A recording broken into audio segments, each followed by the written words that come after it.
Pero por supuesto ahí también vamos a empezar a difundir mucha información relevante, importantísima que el Señor nos ha dado para edificar al cuerpo de Cristo, edificación del cuerpo de Cristo para la obra del ministerio, hasta que todos lleguemos a la medida de la estatura de un varón perfecto, que es Cristo, y a una unidad, la unidad del cuerpo de Cristo. Y como hemos dicho, ¿qué es lo que estorba tanto al cuerpo de Cristo? ¿Qué es lo que se interpone? ¿Cuáles son los obstáculos espirituales al cuerpo de Cristo y estorba al cuerpo de Cristo para que el cuerpo de Cristo pueda crecer en unidad, en madurez, en obras, en trabajo, en ministerio, en servicio al mundo? Se nos dice claramente que somos la luz del mundo y la sal de la tierra, y hemos estado fallando de una manera muy significativa, y tenemos que el Espíritu nos guía a toda la verdad. Esa es una realidad que tenemos que llevar a cabo, reconocer primeramente, empezar a aplicar. Vi un video el otro día, hace tiempo ya, unas semanas, unos meses, donde esta hermana compartía que quiénes son los que ejercen la autoridad espiritual. Vamos a usar el ejemplo del mundo cotidiano. Todos los países tienen un gobierno, y el gobierno tiene sus representantes gubernamentales, que va desde una jerarquía, desde arriba hacia abajo: el presidente, el senado, la legislatura, corte, o sea, el poder judicial. Entonces un gobierno tiene que tener esas tres partes constituyentes, estos tres poderes independientes, y luego de ahí ya va para abajo. Ahí está el servicio militar, son los que ejecutan la policía. Entonces los militares y las diferentes agencias gubernamentales que tienen autoridad para ejecutar las órdenes, enforzar, llevar a cabo las leyes. Esos son los que van y ejecutan las órdenes y ponen y enforzan la ley, ¿verdad?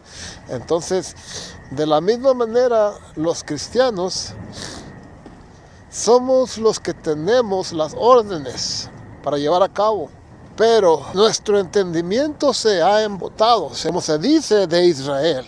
En el capítulo 3 de 2 Corintios dice que el entendimiento de ellos se embotó, refiriéndose a Israel, que por haber rechazado al Mesías y por no aceptar al Mesías, no pueden entender la voluntad de Dios, están en rebeldía. Pero eso no más se dice de Israel, a saber, eso se dice de toda persona que está, ya sea atrapada en la ley o está mezclando, más bien dicho, la ley y la gracia. Está mezclando. Si una persona, ya sea un cristiano que es redimido, es salvo, está bajo la gracia, bueno, pues un decir, está bajo la gracia, sin embargo, voluntariamente tratan de mezclar la ley y la gracia, tratan de guardar leyes selectivamente, porque obvio que no pueden guardarlas todas, selectivamente tratan de guardar. Y ahí es donde se embota el entendimiento del cristiano. De ahí es donde surge todo tipo de malinterpretación bíblica, de ahí mero. Entonces tenemos que trabajar para que más pastores, más iglesias, más congregaciones a nivel mundial, primero a nivel de aquí en Juárez, segundo a nivel del estado, Chihuahua, y donde alcance todo México, y luego Estados Unidos. Algo ambicioso, no un plan, algo ambicioso, no, pero es que no es mi plan, es obviamente el plan de Dios. Yo no soy el único que está tratando de ser un perro del pastor que le ladra a las ovejas y las acarrea, las acorrala, así las guía, ¿verdad? El perro del pastor, si ustedes se ponen a hacer esa observación. Un perro de pastor, él nomás está haciendo lo que fue entrenado a hacer, que es asegurarse que las ovejas estén en el lugar designado, que no se desbalaguen, que no se vayan para otro lado. Y el perrito ese es muy obediente para guiar a esas ovejas para que estén en donde tienen que estar. Y es lo que yo quiero pensar, que es mi función, que tenemos el buen pastor. Y aparte que tenemos el Consolador, el Espíritu que nos guía a toda la verdad. Entonces tenemos una obra muy desafiante, pero que tenemos que llevar a cabo día tras día. Pero como que muchos todavía no aceptan, no captan esta visión. Una visión que todos que tenemos que compartir. Es una visión bíblica. ¿Por qué no la están captando muchos cristianos? ¿Por qué? Porque no están entendiendo los principios básicos bíblicos del Nuevo Testamento. El principal es entender cuál es el principal propósito de la ley. ¿Verdad? Hemos dicho. Eso es súper importantísimo. Que muchos cristianos, por muchos años que tengan en el cristianismo, oyendo sermones todas las semanas, estudiando, lo que tú quieras, el nivel de ignorancia es significativo.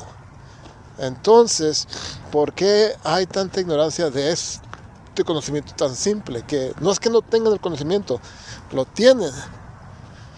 Es muy probable que lo tenga la mayoría, que sepan algo tan simple que es el principal propósito de la ley.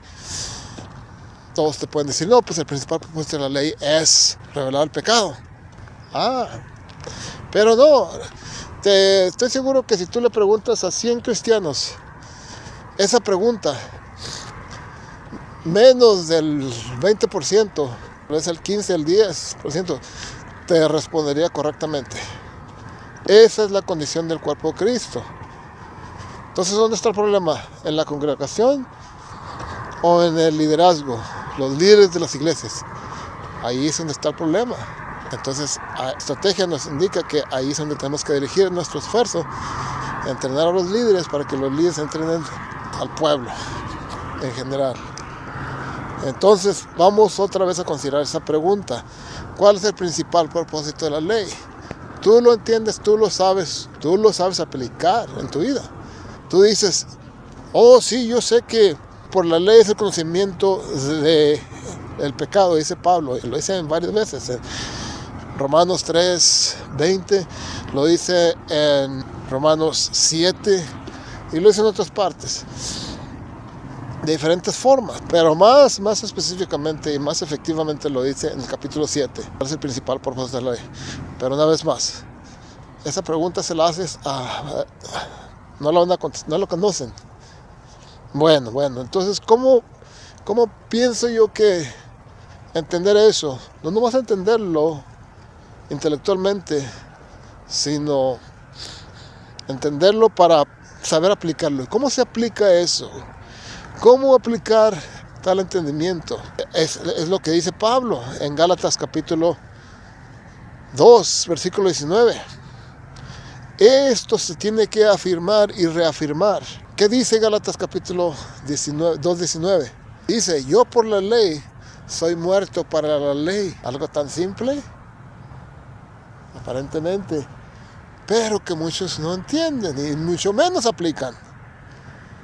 Pablo lo dice y lo repite. Yo por la ley soy muerto para la ley. Y continúa, para vivir para Dios. Y el siguiente versículo, los siguientes versículos son versículos muy conocidos. Bueno, el 22, es el 19, el 20. El 20 dice, con Cristo, dice, yo por la ley soy muerto para la ley. ¡Ay, qué revelación! Eso debe causar un gran cambio de paradigma, cambio de modelo. Tiene que activar un cambio de modelo este conocimiento y así poder aplicar eso a diario, varias veces al día. ¿Cómo lo ponemos en práctica? Haciendo lo que dice y pensando como lo hacía Pablo. Considerados pues muertos a la ley, pero vivos hacia Dios. Considerados, o sea que ahí nos está mandando a que tengamos esta consideración constantemente en nuestras mentes. Considerados vosotros muertos a la ley, pero vivos hacia Dios. Capítulo 6, donde habla del bautismo. Entonces eso es lo que tenemos que hacer y practicarlo, sostenerlo en nuestros pensamientos.